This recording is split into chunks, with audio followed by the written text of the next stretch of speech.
In 3, 2, 1, go.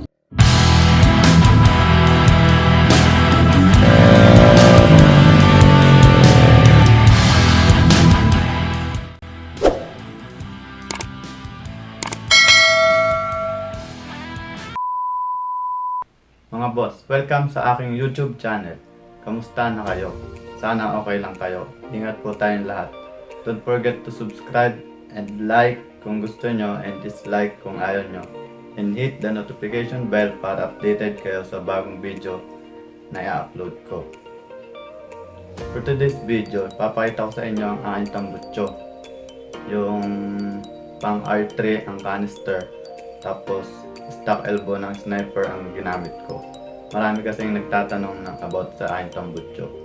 So ipakikita ko sa inyo ngayon. Gagamit niya pala tayo ng GoPro para makita at marinig nyo yung sound check niya. Salamat nga pala sa nagbigay nito kay Kuya Michelle. Salamat dito. Mga boss, ito nga pala yung aking pipe R3 canister. Tapos yung elbow pang sniper, pinutol ko lang. Tas kasi dito pag pang R3 medyo kilong-kilong pa ganon. So pinagawan ko siya ng bagong tubo para tumuwid lang ng konti. Tas pinahinan ko na dito. Yan ang itsura niya. Nandito yung GoPro para marinig nyo yung sound niya. Ginawa ko nga pala siya ng bracket. Hindi pa nadating yung order ko kaya ginawa ko na lang muna ng ganyan. Ito. Pininturahan ko siya nung nakaraan kaso nagputok-putok din. Sige, sound check na natin mga boss.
mga nagtatanong about sa tambutso ko, sana makatulong sa inyo yung ginawa kong video at sound check ng R35. Tapos yung conversion, sana maintindihan nyo. Shoutout nga pala kila Luis Bueno sa buong Alupangit at Cyberx.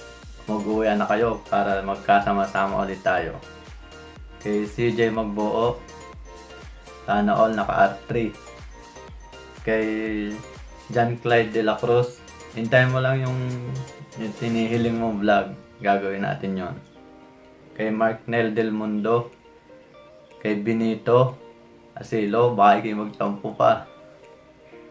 Kay Bisor Paulo, kay Bisor Nico, kay Sir B-Boy Castillo, kay Leomar Reyes, kay Rio, kay Rico Castillo, kay Kuya Rani Torres, kay Christopher Binloan, aka Bunso, at sa lahat na nagtatrabaho sa Golden Bay, lalong-lalo na sa engineering department. Kaya natin mga trouble dyan. Don't forget to like and share and subscribe and hit the notification bell para updated kayo sa mga video ang i-upload ko. Salamat!